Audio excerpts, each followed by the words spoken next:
उत्तर में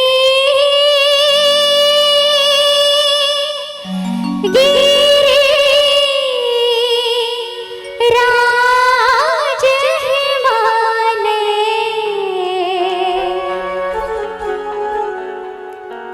दक्षिण में गंगा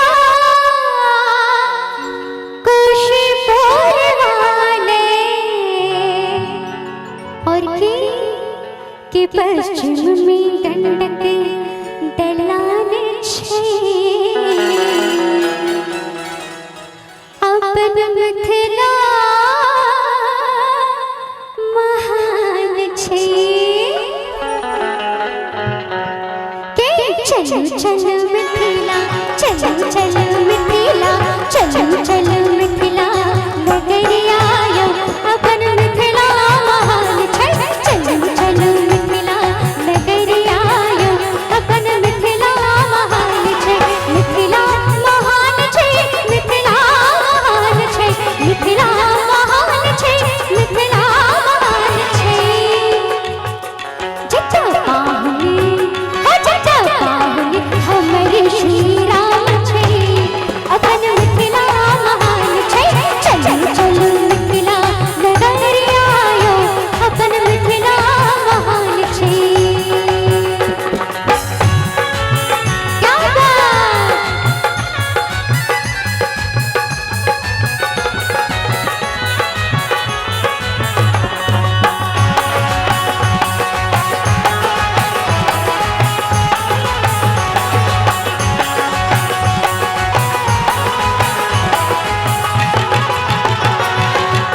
उत्तर में गिरिराज हिमालय, उत्तर में गिरिराज हिमालय, पश्चिम गंगा कुशीपुर वाले, पश्चिम में हाँ पश्चिम में गंडक दलान छे। अपन मिथिला महान छे। चलो चलो मिथिला नगरिया यो अपन मिथिला महान छे। हे मिताली के साथ जय हो मिथिला।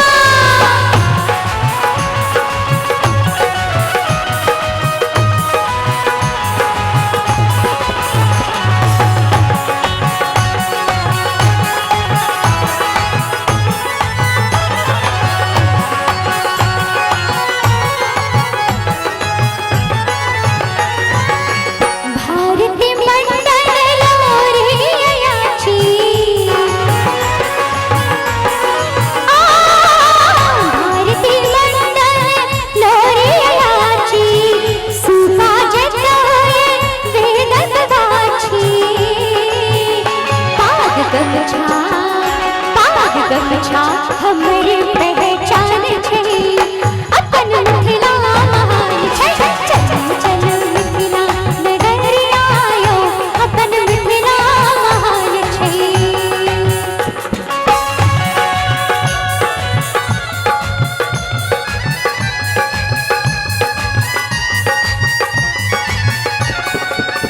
क्या बात!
अब भैया क्या भैया इतने बढ़िया गीत है।